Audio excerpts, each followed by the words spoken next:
የኢትዮጵያ ጥሎ ማለፍ የ20 ዓመት እውነተኛው ንጉስ ማን ነው?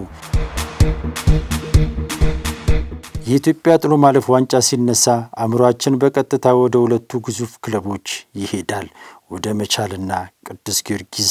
ነገር ግን አንድ ያልተሰማ በቁጥሮች ብቻ የተረጋገጠ እውነተኛ ሚስጥር አለ። ባለፉት 3 አስርት ዓመታት ወይም በዘመናዊ የእግር ኳስ ታሪካችን የጥሎ ማለፉ እውነተኛው ንጉስ መቻልም አይደለም፣ ቅዱስ ጊዮርጊስም አይደለም። ታዲያ ማን ነው? ሰላም ጤና ይስጥልን። መላኩ ወልደሰንበት ነኝ። ቻናላችንን ሰብስክራይብ በማድረግ የቤተሰባችን አባል ይሁኑ። ዛሬ የምንነጋገረው ስለ ጨዋታ ቅድመ ግምት ብቻ አይደለም። በታሪክ ማህደር ውስጥ ገብተን የጥሎ ማለፉን የ30 ዓመታት እውነተኛ ንጉስ በቁጥር እናወጣዋለን። ወደ ታሪኩ ከመግባታችን በፊት ዘንድሮ የ2018 የጥሎ ማለፍ ፍጻሜ ተፋላሚዎችን ለመለየት ዛሬና ነገ ታላላቅ የግማሽ ፍጻሜ ጨዋታዎች ይደረጋሉ።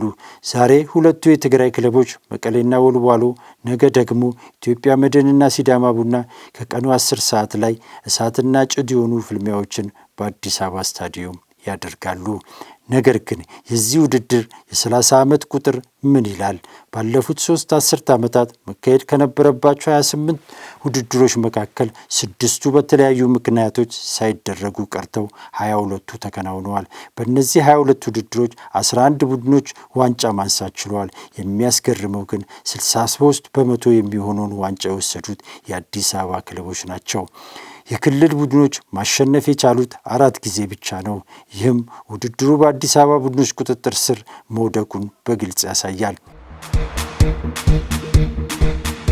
በአጠቃላይ የታሪክ መዝገብ ውድድሩ ከተጀመረ ጊዜ አንስቶ መቻል ዋንጫውን 14 ጊዜ በማንሳት አንደኛ ነው። ቅዱስ ጊዮርጊስ በ10 ዋንጫዎች ይከተላል። ነገር ግን ካሜራችንን አቅርበን ባለፉት የቅርብ 28ና 30 ዓመታት ላይ ካተኮርን የበላዮቹ እነሱ አይደሉም። የውድድሩ እውነተኛ ንጉስ ኢትዮጵያ ቡና ነው።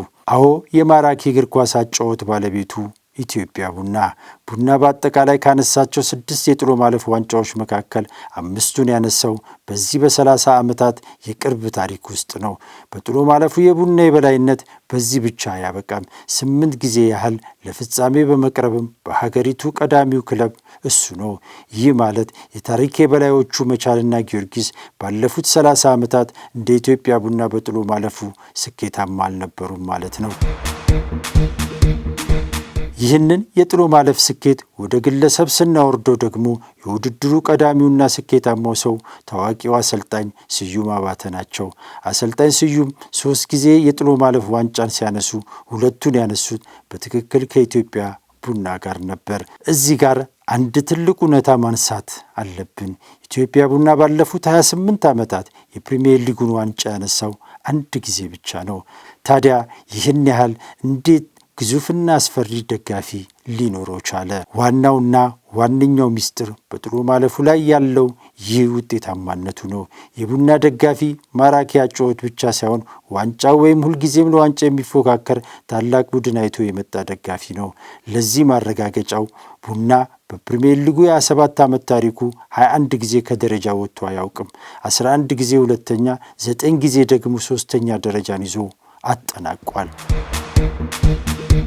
ቁጥሮች በግልጽ እንደሚናገሩት የኢትዮጵያ ጥሎ ማለፍ የቅርብ ዘመን ታሪክ ለኢትዮጵያ ቡና ያደላል። ታዲያ ዛሬና ነገ ከሚደረጉ የግማሽ ፍጻሜዎች በኋላ ዘንድሮ አዲስ የታሪክ ንጉሥ ይወጣ ይሆን?